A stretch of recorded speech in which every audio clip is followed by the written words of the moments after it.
বিশ্ব রাজনীতির উত্তপ্ত মঞ্চে এবার নতুন করে আলোচনায় এসেছে লাতিন আমেরিকার দেশ ভেনেজুয়েলা। আর সেই উত্তাপ যেন এবার ছড়িয়ে পড়েছে সরাসরি মার্কিন জলসীমায়।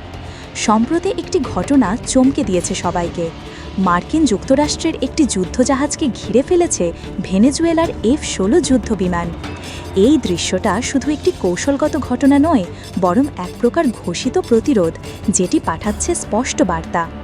আরও বিস্ময়কর হল যে যুদ্ধবিমান দিয়ে এই অভিযানে অংশ নিয়েছে ভেনেজুয়েলা, সেটি তারা পেয়েছিল যুক্তরাষ্ট্র থেকেই। ১৯৮০-র দশকে যুক্তরাষ্ট্র থেকে কেনা হয়েছিল প্রায় ২৪টি F-16।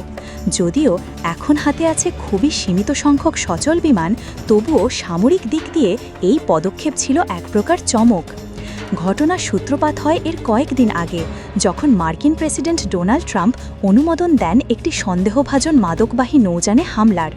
তাতে প্রাণ হারায় একাধিক ব্যক্তি। এই ঘটনার পর থেকেই দুই দেশের মধ্যে সম্পর্ক আরও উত্তপ্ত হয়ে ওঠে। মার্কিন প্রতিরক্ষা বিভাগ জানিয়েছে এটি একটি সুপরিকল্পিত উস্কানি। তারা মনে করছে এই পদক্ষেপের মূল উদ্দেশ্য হচ্ছে তাদের মাদক এবং সন্ত্রাসবিরোধী অভিযানে বিঘ্ন সৃষ্টি করা। মার্কিন নৌবাহিনী নিশ্চিত করেছে ঘটনায় জড়িত জাহাজটি ছিল USS জেসন ডানহ্যাম, যেটি একটি গাইডেড মিসাইল ডেস্ট্রয়ার। আর ভেনেজুয়েলার পক্ষ থেকে অংশ নিয়েছে দুটি যুদ্ধবিমান। এর মধ্যে রাশিয়ান নির্মিত সুখোই যুদ্ধবিমানও থাকতে পারে। এদিকে ট্রাম্প প্রশাসন মাদকের সাথে জড়িত চক্রগুলিকে সন্ত্রাসী সংগঠন হিসাবে ঘোষণা করেছে।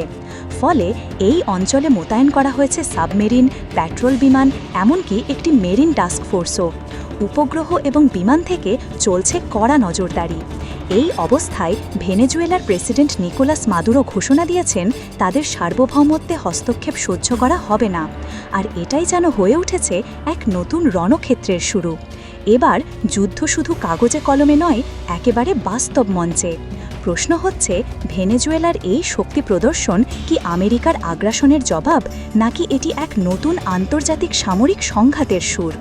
চাইলে আপনি নিচের মতো শেষ করতে পারেন ভিডিওটিকে। আপনার মতামত কি? ভেনেজুয়েলার এই পদক্ষেপ কি সঠিক ছিল, নাকি বিপজ্জনক এক খেলার শুরু? কমেন্টে জানান আপনার মতামত। আর ভিডিওটি ভালো লাগলে লাইক, শেয়ার এবং সাবস্ক্রাইব করতে ভুলবেন না।